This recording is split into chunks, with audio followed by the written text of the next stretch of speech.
আসসালামু আলাইকুম। আজ শুক্রবার 4 এপ্রিল 2025। স্বাগত প্রবাসী সিটি সৌদি বুলেটিনে। সঙ্গে আছে আমি শরীফুল ইসলাম। শুরুতে থাকছে সংবাদ শিরোনাম। সৌদিতে সোমবার পর্যন্ত বৈরী আবহাওয়ার পূর্বাভাস, সবাইকে সতর্ক থাকার আহ্বান। দিন দুপুরে মক্কায় স্ত্রীকে খুন, বাংলাদেশিকে নিয়ে সৌদি জুড়ে সমালোচনার ঝড়। ফোর্বসের সেরা ধনীদের তালিকায় সৌদির 15 ব্যবসায়ী, শীর্ষে প্রিন্স আল ওয়ালিদ।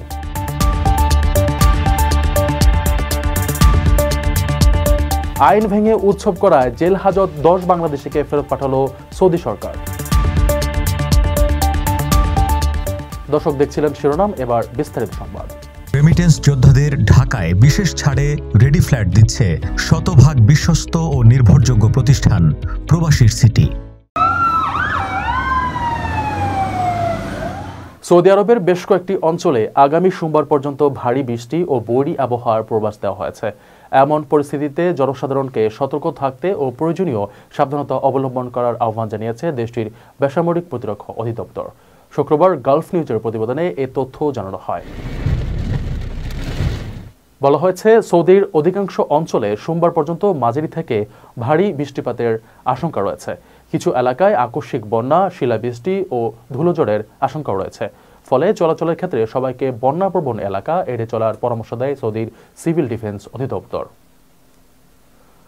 পূর্বাভাসে বলা হয়েছে, মক্কা, আল বাহা, আসির ও জাজান সহ দক্ষিণ পশ্চিম অঞ্চলে মাঝারি থেকে ভারী বৃষ্টিপাত হতে পারে। অন্যদিকে নাজরানে মাঝারি বৃষ্টিপাত এবং তাবুক ও মদিনা অঞ্চলে হালকা বৃষ্টিপাতের আশঙ্কা রয়েছে।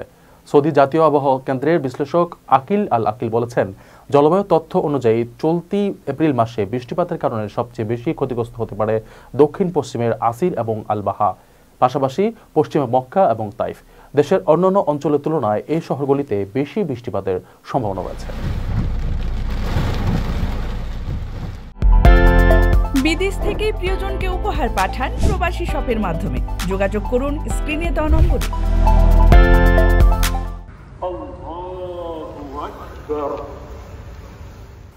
গত রোববার ছিল সৌদি বছরের সবচেয়ে খুশির দিন, পবিত্র ঈদ উল ফিতর। তবে এদিনই পবিত্র শহর মক্কায় এক ন্যাক্কারজনক ঘটনার মধ্য দিয়ে আলোচনা এসেছেন এক প্রবাসী বাংলাদেশি। অ্যাসিড নিক্ষেপ ও ছুরিকাঘাত করে নিজের স্ত্রীকে হত্যা করেছেন ওই প্রবাসী। এছাড়া ধারালো অস্ত্র দিয়ে আরও একজনকে খুন করেছেন তিনি। হামলায় আরও বেশ কয়েকজন আহত হয়েছেন। স্ত্রীর উপর আক্রমণের পরপরই ওই বাংলাদেশি নিজের শরীরে অ্যাসিড ঢেলে আত্মহত্যার চেষ্টা করে। তবে দ্রুত ঘটনাস্থলে পৌঁছানো পুলিশ সদস্যরা তাকে আটক করতে সক্ষম হন। ওই বাংলাদেশি এখন পুলিশ হেফাজতে রয়েছেন। পুলিশের বিবৃতি মতে, রোববার ঈদ উল ফিতরের দিন মক্কার একটি বাস স্ট্যান্ডে ঘটনা ঘটে। পারিবারিক বিরোধের জেরে ওই হামলা চালানো হয়েছে বলেও তাৎক্ষণিক ধারণা সকলের। এই ঘটনায় নিহত ওই নারীর পরিচয় এখনও জানা যায়নি। তবে আহতদের উদ্ধার করে স্থানীয় হাসপাতালে ভর্তি করা হয়েছে। এই মর্মান্তিক ঘটনায় মক্কা প্রদেশে বসবাসকারী বাংলাদেশি কমিউনিটির মধ্যে শোক এবং আতঙ্ক নেমে এসেছে। সৌদি আরবের আইন অনুযায়ী এ ধরনের অপরাধের জন্য কঠোর শাস্তির বিধান রয়েছে। আশা করা যাচ্ছে দ্রুতই এর পেছনের আসল কারণ ও অন্যান্য তথ্য প্রকাশ্যে আসবে।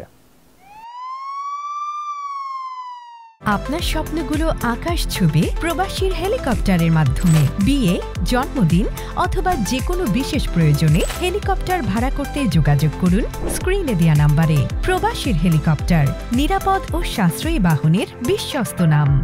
الصندوق اللي احنا بصدد انشاؤه اللي هيعلن عنه اليوم বিশ্বের দনকোবেরদের নিয়ে ফোর্বস ম্যাগাজিনের প্রকাশিত সর্বশেষ তালিকায় জায়গা করে নিয়েছে 15 সৌদি ব্যবসায়ী।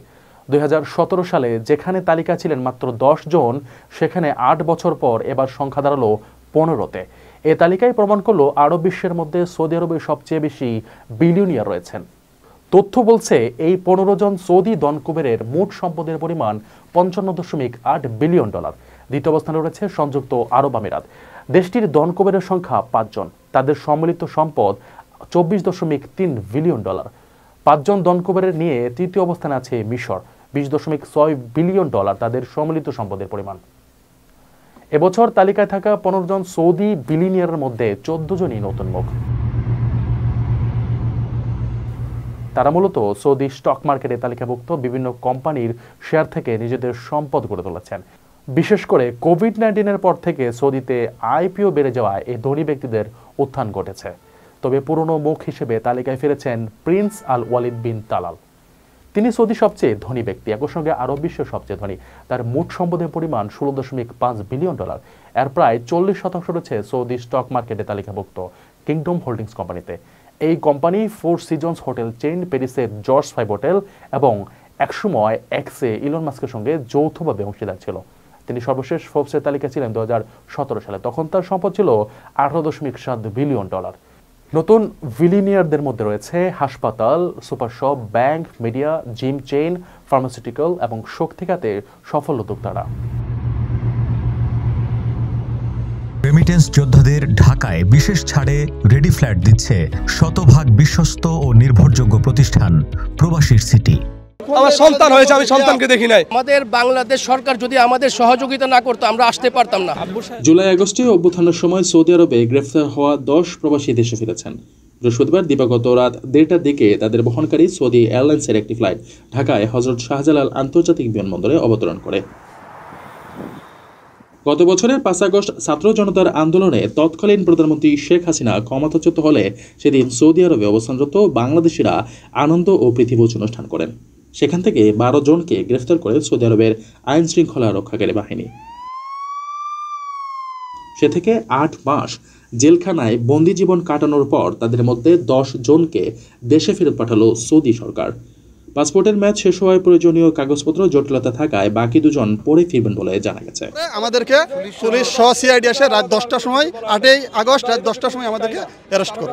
আপনার স্বপ্নগুলো আকাশ ছুবে প্রবাসীর হেলিকপ্টারের মাধ্যমে। বিয়ে, জন্মদিন অথবা যে কোনো বিশেষ প্রয়োজনে হেলিকপ্টার ভাড়া করতে যোগাযোগ করুন স্ক্রিনে দেয়া নাম্বারে। প্রবাসীর হেলিকপ্টার, নিরাপদ ও সাশ্রয়ী বাহনের বিশ্বস্ত নাম।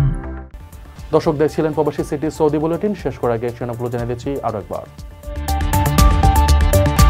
সৌদিতে সোমবার পর্যন্ত বৈরী আবহাওয়ার পূর্বাভাস, সবাইকে সতর্ক থাকার আহ্বান। দিন দুপুরে মক্কায় স্ত্রীকে খুন, বাংলাদেশিকে নিয়ে সৌদি জুড়ে সমালোচনার ঝড়। ফোর্বসের সেরা ধনীদের তালিকায় সৌদির 15 ব্যবসায়ী, শীর্ষে প্রিন্স আল ওয়ালিদ।